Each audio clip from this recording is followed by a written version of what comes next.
बलशाली होते हुए भी बलराम ने क्यों नहीं लड़ा महाभारत का युद्ध? आखिर क्या कारण था ऐसा जो बलराम जी युद्ध नहीं लड़ पाए? वीडियो को अंत तक अवश्य देखें। नमस्कार दोस्तों, स्वागत है आपका हमारे यूट्यूब चैनल कर्मा में।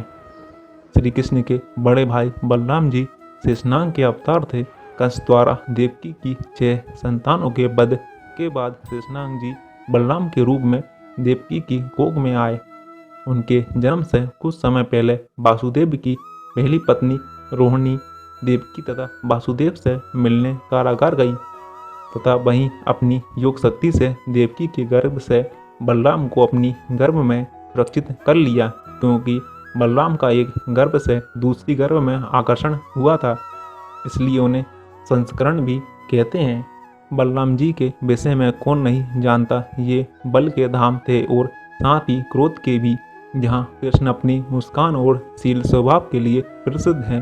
भाई बलराम को अपने क्रोध के लिए जाना जाता है। वैसे भी वे नागवंश के थे और नागवंशी क्रोधी स्वभाव के लिए जाने जाते हैं। यदुवंश के संहार के बाद उन्होंने समुद्र तट पर अपनी देह त्याग दी और अपने धाम लौट गए। बलराम की शक्ति जानते हुए जरासंध को बलराम ही अपने लायक प्रतिद्वंदी दिखाई देते थे, अन्य कोई नहीं।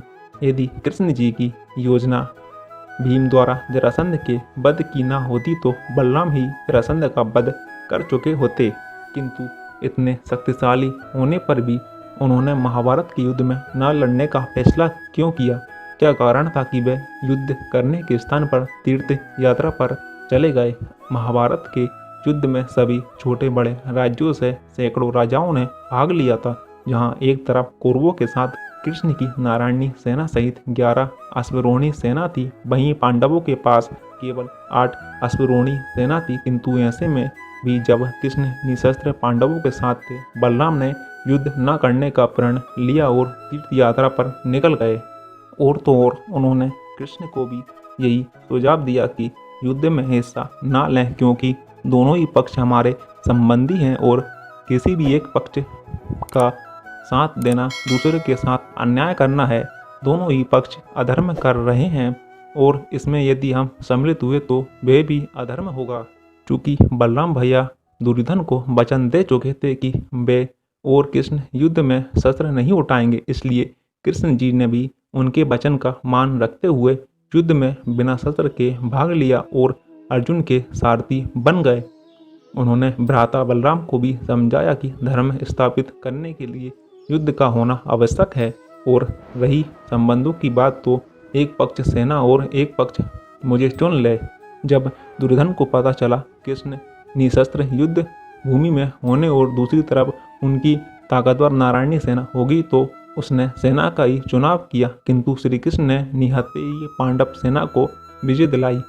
इस प्रकार उन्होंने बलराम के वचन का मान भी रखा और ये युद्ध भी पूर्ण किया, क्योंकि जब प्रश्न धर्म का हो, कृष्ण जी स्पष्ट रूप से धर्म के साथ खड़े हो जाते हैं, चाहे विपक्ष में उनके अपने क्यों न हो। महाभारत के ग्रंथ में एक घटना का वर्णन मिलता है, जिसमें युद्ध के पूर्व एक दिन दाऊ भैया पांडवों की छावनी में पहुंचे। उन्हें देख पांडव पक्ष में सभी लोग प्रसन्न हो गए। सबने उनका अभिवादन किया।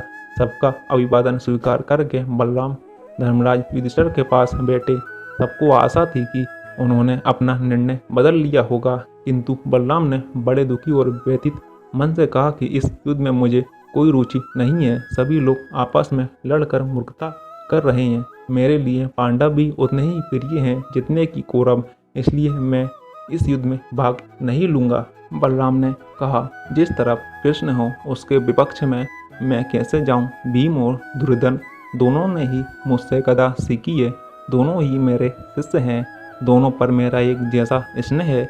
इन दोनों कुरुवंशियों को आपस में लड़ते देखकर मुझे अच्छा नहीं लगता, अतः मैं तीर्थ यात्रा पर जा रहा हूँ। ये कहकर बलराम ने सबसे विदा ली और तीर्थ यात्रा पर निकल पड़े।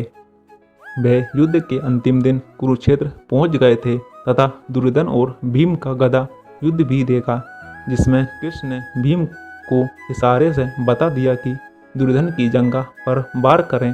भीम ने ऐसा ही किया और दुर्योधन की मृत्यु हो गई। कृष्ण की इस बात से बलराम अत्यंत क्रोधित भी हुए थे, किंतु कृष्णा ने उन्हें अपने तर्क वितर्क से शांत कर दिया। तो दोस्तों, इस वीडियो के माध्यम से हमने जाना कि बलशाली होते हुए भी बलराम जी ने महाभारत का युद्ध क्यों नहीं लड़ा। वीडियो पसंद आई हो तो वीडियो को लाइक करें, हमारे चैनल को सब्सक्राइब करें, साथ ही साथ बेल आइकन को भी क्लिक करें। धन्यवाद।